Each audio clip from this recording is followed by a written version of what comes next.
Welcome to the Red Story. If you like it, like and subscribe to the channel. It's very inspiring.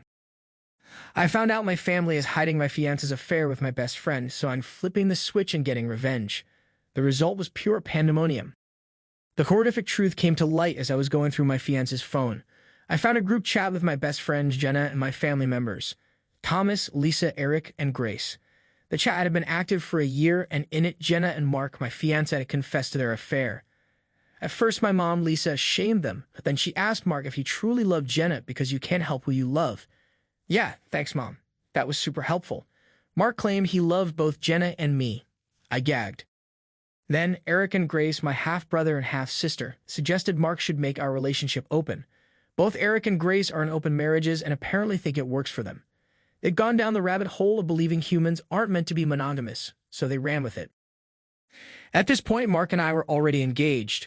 Mark mentioned that it seemed too deep into the engagement to bring up an open relationship. My mom, who at this point I hate to even call that, agreed to cover for Mark and Jenna until he felt strong enough to bring up an open relationship with me. As I read through the chat, I couldn't believe how my family had betrayed me. How could Jenna, my best friend since kindergarten, do this? We grew up with Mark. How could she process the idea of sleeping with my fiancé and then claim to love him too? All of this was discussed in this disgusting group chat. Mark had the nerve to say he loved me too. For him to know firsthand what betrayal feels like and then to do this to me was unbearable. I wanted to vomit, but instead, I took screenshots of the entire chat. Afterward, I deleted them from his phone but kept them on mine. As I read further, I found out that Jenna had taken my place on a previous family trip. I had a bad stomach bug and couldn't go, so they all went without me. The idea of what might have happened on that trip made me sick. What hurts the most is knowing my mother has known about this affair for a whole year and did nothing. There was more in the group chat, but these were the major points. It's been eating away at me, and I wanted to explode and confront them all. I want them to feel the same hurt and embarrassment that I'm feeling. But instead of exploding, I decided to confront them and expose them when they were at their most vulnerable. Mark and I had agreed on 3 separate rehearsal dinners, one for my family and friends, one for his family and friends, and the last one with both our families combined. Our families and friend groups are large and people had conflicting schedules, so this was the best way to accommodate everyone. My relationship with my mother has always been strained. She put me through emotional and mental abuse throughout my childhood. When I turned 18, she apologized and I thought we were working on rebuilding our bond. But now, I'm not sure we had one to rebuild in the first place. I was the product of an affair and my mother, who is very religious, confessed to her church to be saved. Instead, she was kicked out of the church. My stepfather, Tony, forgave her, and they moved to a new town to escape the gossip. I decided to exact my revenge by sending the screenshots to Mark's parents, John and Helen, explaining the whole situation. I expected them to ignore or not believe me, but they called me quickly. They asked for more screenshots, which I sent. Helen was devastated and sobbing uncontrollably. John asked if there was anything Mark could do to make it up to me, and I was offended by the question. I told him there was nothing his son could do. John understood and agreed to keep this information to themselves until I brought it up to Mark. For the first time, I vomited from stress. Mark heard me and tried to comfort me, but I ignored him. I kept my composure even though all I could see was red. I went back to sleep, woke up, and prepared for the rehearsal dinner. Before Mark left, he told me he loved me and was excited about the day. I replied, trying not to show my rage. I scheduled the screenshots to be sent out to everyone. Jenna's family, our friend groups, and both our families at 1:25 p.m., the halfway point of the dinner. At the restaurant, my mother hugged me, and it felt like she was violating my spirit. I gave her a quick tap. Hug to avoid suspicion, and we went inside. Guests started arriving, and everything seemed to be going as planned. Mark gave a speech about how happy he was to have everyone there and how excited he was for our future together. He talked about how I was the love of his life and how thrilled he was for our families to unite. It took everything in me to keep up the fake smiles and nods. Jenna, sitting there with a clueless smile, clapped along with everyone else. The audacity of it all was mind-blowing. I could barely eat. The stress was eating away at me.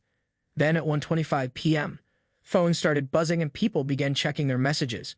Mark and Jenna's phones were blowing up with notifications. The genuine smile that crept onto my face at that moment was one of pure satisfaction. Watching her horrified reactions as they read the messages was priceless. My aunt went ballistic, calling my mom a cruel, heartless woman. My mother checked her phone, saw the screenshots, and began screaming at me for trying to ruin her life again. My grandparents were in shock. My grandmother tried to hold my aunt back as she hurled insults at my mother, while my grandfather screamed that he didn't raise a daughter who would do something so vile. The whole room erupted into chaos. Some of my bridesmaids turned on Jenna, calling her a whore. My grandfather went off on Mark, saying things that can't be repeated. I started laughing and crying at the same time, overwhelmed by all the emotions. My cousin quickly escorted me out of the restaurant, with Mark chasing after us, begging me to talk to him. I ignored him, and my cousin managed to push him away as we drove off. They took me to my aunt's house, where I finally broke down, sobbing uncontrollably. It felt like everything was crumbling around me, but at the same time, I felt a strange sense of relief. My aunt and cousin returned later, covered in scratches, clearly from a physical altercation with my mother. They hugged me tightly, letting me know they were there for me. My aunt filled me in on what had happened after we left. Mark and Jenna had a screaming match with some of her friends trying to break them up. My grandparents and Tony, my mom's husband, were demanding answers from my mom. Tony was furious, especially after finding out my mom had lied about me offering my ticket to Jenna for the family trip. My mom confessed to having hated me all these years, blaming me for ruining her life and even saying she regretted not aborting me. That set my aunt off, and she attacked my mother. My aunt has always seen me as the daughter she never had, and hearing those words made her lose it. Tony, realizing how toxic my mother was, decided to divorce her.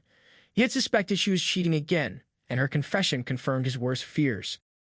Peach's father also cut her off financially, blaming her for the mess. Peach, of course, blamed me for everything, calling me an evil witch. My half-siblings felt no remorse, saying I should have expected Mark to cheat because humans aren't meant to be monogamous. It was the same twisted logic they had always used to justify their own behavior. The following day, things escalated even further. My mother, refusing to accept defeat, showed up at my aunt's house to assault me. She broke a window, got inside, and attacked me. For the first time in my life, I fought back, letting out all the anger I had kept bottled up. My cousin struggled to separate us and had to get the neighbors' help. I ended up with a few scratches and bite marks, but I'm okay. I'm pressing charges against my mother and seeking a restraining order. Tony has already filed for divorce, and my mother is desperately trying to get him to reconsider. But it's too late. She's burned too many bridges. In the aftermath, I've received countless calls and messages from friends and family. I'm emotionally drained, but I decided to stay with my aunt for the time being. My boss has been incredibly understanding, allowing me to take some time off work. I'm considering moving to a quieter place to start fresh. Therapy is on the horizon, and I know I have a long journey ahead of me to heal from this trauma.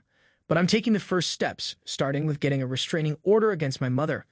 My aunt and cousin have been packing up my things from the apartment and taking care of my cat. Mark, still trying to reach me, was at the apartment begging them not to take my things, but they ignored him.